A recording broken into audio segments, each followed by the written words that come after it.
All right, I'm Sarah Blair, and I'm in KHC studying International Relations and African Studies. And I'm Alex Nawar, and I'm also in KHC studying Political Science. And our project is called the Trust Fund for Victims, Reparative Justice in the Rome Statute System. Not what you have in your booklets. So broadly speaking, what we're interested in justice. And in particular, we're interested in how societies pursue justice in the aftermath of mass atrocities. This field is called Transitional Justice. Transitional justice helps a society transition from armed conflict to overcome social divisions, confront rights violations, and prevent future atrocities. Transitional justice emerged following World War II in the form of the Nuremberg and Tokyo War tribunals, and since then has developed to encompass a variety of mechanisms, including trials, truth commissions, and reparations. So there are a variety of theories that make up this field of transitional justice, and the one that we're probably most familiar with is retributive justice. And retributive justice usually takes the form of criminal prosecutions, and the idea is that punishing perpetrators of crime will help maintain rule of law and deter future crime. It also achieves, in some people's view, a sense of moral rightness in that the person who has done wrong is being punished for that wrong. However, there are a variety of problems with pursuing retributive justice, especially in the aftermath of mass atrocity. The main problem with it is that in a situation where there are so many perpetrators, it's just impossible to prosecute them all, and many end up walking free. There's also criticism of retributive justice that it doesn't focus on the needs of victims and instead pours resources into prosecuting just a small number of people, which doesn't have a huge impact.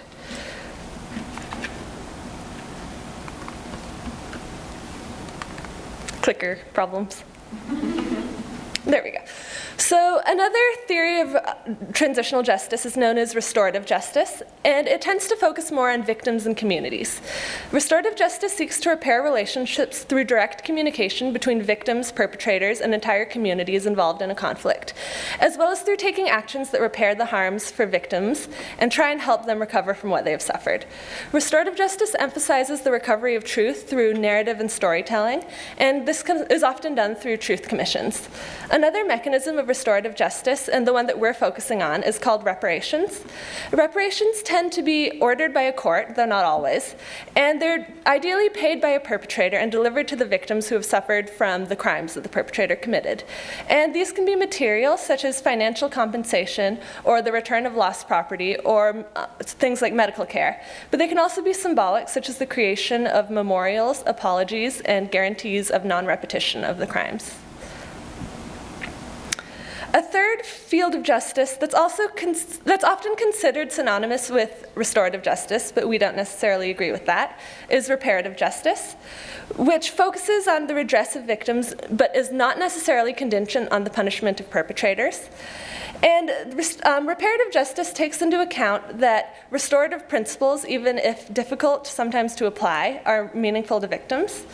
And it means that just because a perpetrator hasn't been prosecuted for his or her crimes doesn't mean the victim isn't suffering immediate material, physical, and psychological needs.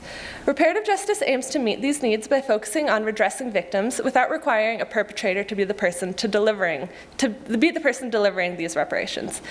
And despite the potential of reparative justice, it hasn't necessarily been applied in international criminal law up until very recently. So this brings us to our research question. We're interested in finding out the extent that principles of restorative and reparative justice manifest in international criminal law, and particularly in the Rome Statute system, and how these principles might achieve justice for victims of international crimes. The Rome Statute for the International Criminal Court is an international treaty that was adopted in 1998 by the UN General Assembly and entered into force in 2002. Currently, 122 states are party to the Rome Statute, but notably missing are the United States, Russia, China, and Israel. The Rome Statute established two international bodies, the International Criminal Court and the Trust Fund for Victims.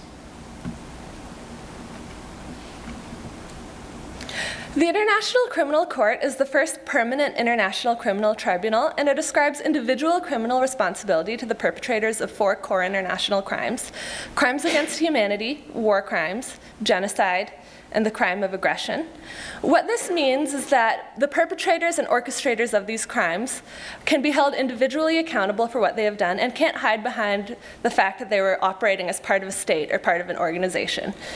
And the ICC is seated in The Hague in the Netherlands and is currently investigating 8 cases. All of them are in Africa, and they include northern Uganda and Eastern Democratic Republic of the Congo.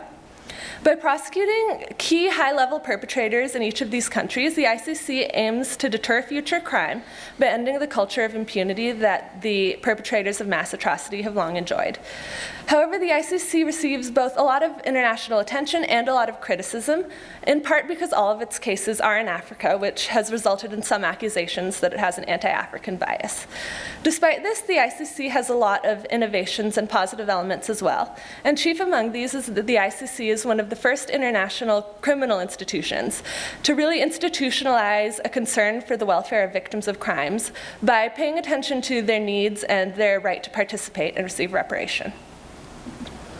And the chief mechanism through which the Rome Statute seeks to address victims' needs is through the Trust Fund for Victims, which is an organization that runs parallel to the ICC, and it operates under a dual mandate. The first mandate is known as the reparations mandate, and it aims to provide reparations to victims of international crimes. These reparations are ordered by the court and then delivered by the Trust Fund, and usually take the form of material payments from the perpetrator to the victim, but only to a select number of victims who have applied. The second mandate is called the assistance mandate, and this allows the trust fund to offer assistance to victims and their families outside the context of reparations. The trust fund provides assistance in 4 major categories: to help victims rebuild their communities, to victims of torture or mutilation, to children and youth, and to victims of sexual violence. It offers this assistance by providing monetary and logistical support to international non-governmental organizations and civil society organizations that share its goals. To learn more about the Trust Fund, we did a case study of its operations in Uganda.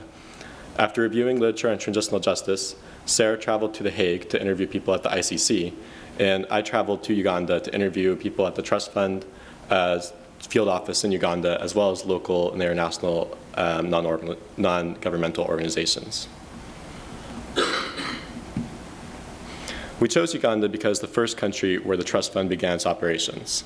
Uganda is a country about the size of Oregon in East Central Africa and has a population of 36 million people.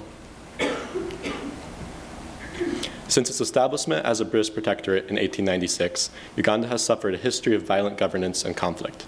It achieved its independence in 1962, but continued to suffer under a series of dictators. In particular, Idi Amin was responsible for the deaths of some 300,000 political opponents, and guerrilla warfare and human rights abuses under Milton Obote claimed another 100,000 lives. What led to the ICC involvement in Uganda was the 2002 referral of the conflict by Ugandan President Museveni referral by the president of the conflict in northern Uganda. This conflict was instigated by Joseph Kony's Lord Resistance Army. The LRA emerged following Museveni's seizure of power in 1986. While Museveni brought relative stability to southern Uganda, the LRA opposed this government and began attacking civilians in the north after failing to garner broad support from the public and from local leaders. The conflict in the north involved an extensive amount of war crimes and crimes against humanity that fall under the jurisdiction of the ICC. By the end of 2005, the LRA had abducted as many as 60,000 civilians, often children, to serve as soldiers, porters, forced sexual partners, and domestic servants. Amputations were used to scare and punish civilians, and recruited children were often forced to kill their families as an initiation into the movement. More than 1.8 million people had been displaced in the squalid camps. The Ugandan army also allegedly committed torture and unlawful killings against civilians, and has been accused of looting property after forcing civilians to flee. While peace returned to northern Uganda in 2006, victims left their camps to find their homes, families, and communities destroyed. Since 2008, the Trust Fund has provided support in 3 main ways in northern Uganda: material support, physical rehabilitation, and psychological rehabilitation. Material support involves the rebuilding of livelihoods, and in many cases in northern Uganda, took the form of village savings and loans associations, which help participants get access to credit without a formal banking system. Physical rehabilitation helps victims recover from amputations and other wounds by providing them with prosthetics or reparative surgery. Psychological rehabilitation involves a variety of psychosocial supports, such as trauma counseling. All of these programs also involve some level of capacity building to help local actors take over projects that are currently funded and organized by the trust fund and its partners. Interviews led us to uncover a couple of key shortcomings of the trust fund's work in Uganda. First, the trust fund and its implementing partners often fail to get the message across to victims that their assistance is funded and organized by the trust fund. This connection between the trust fund and the assistance it provides is crucial because it connects the addressing of harm to an international condemnation of the crime. This endows this assistance with symbolic importance, elevating it from international aid to international justice. A second concern is transitioning responsibility to the government. Victims overwhelmingly list the government as responsible for helping them meet their needs, and the trust fund has done little to coordinate with the government or to transition responsibility to them, instead choosing to work with international NGOs. Beyond the specific case of Uganda, we were able to draw two main conclusions about the Trust Fund for Victims. The first was that the Trust Fund aligns with reparative justice values by institutionalizing a concern for the welfare of victims in international criminal justice, a field which prior to the Rome Statute really disregarded the needs of victims in favor of prosecuting perpetrators. The second conclusion we drew was that the trust fund can maximize the value of the assistance it provides by making an emphatic link between assistance and the condemnation of crimes committed. Doing so could serve as symbolic vindication of victims by acknowledging the severity and the wrongfulness of the crimes that they have been made to suffer and by providing some measure of healing in this way. We felt that Archbishop Desmond Tutu put it best when he was speaking before the Trust Fund's Board of Directors. He said, "This trust fund that you have set up seeks to help, dear friends. What compensation could you ever give that would be adequate for the loss of a loved one?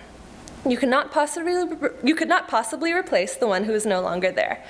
But frequently, symbols can be powerful. And when a country, a nation, the international community says symbolically, we cannot compensate you, but we want to show you that we care. We want to show you that we hope that the small thing that we do for you will somehow pour balm on your wound and help those wounds to heal."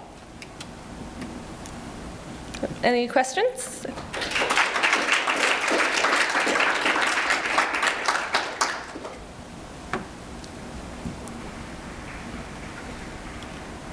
Yeah. You both talked really quick about just kind of want to like a little bit of what it was like in those places. Sure. So the question is what it was like for both of us to travel to our respective research locations. So I guess I'll start. My trip was shorter. I was actually studying abroad in Geneva, so I was able to just hop on a plane over to the Netherlands pretty quickly. And it was a really interesting experience because as an undergraduate wanting to research officials in these really important institutions, it was initially a little bit hard to get them to agree to meet with me. I found it was a lot easier once I was there and I said, "Hey, I'm already here, so you probably should meet with me," and they did, which was nice. And they all ended up being really useful and really interested because one of the things we found in our research is that the trust fund is not very well known, and within The Hague, everyone who was working in that field knew all about it and were surprised to find that it wasn't so much of a thing that most people knew about. Yeah, and I went to Uganda for 2 weeks. I spent the first week in the capital, Kampala, and the second week traveling around northern Uganda where these crimes took place, and particularly in a district called Gulu. And it was a great experience. I similarly had most of my luck meeting with people by just kind of showing up and saying, "I'm already here, I'd like you to talk to me." That seemed to be the best strategy, and that was kind of the learning curve for us. All right, well, thank you.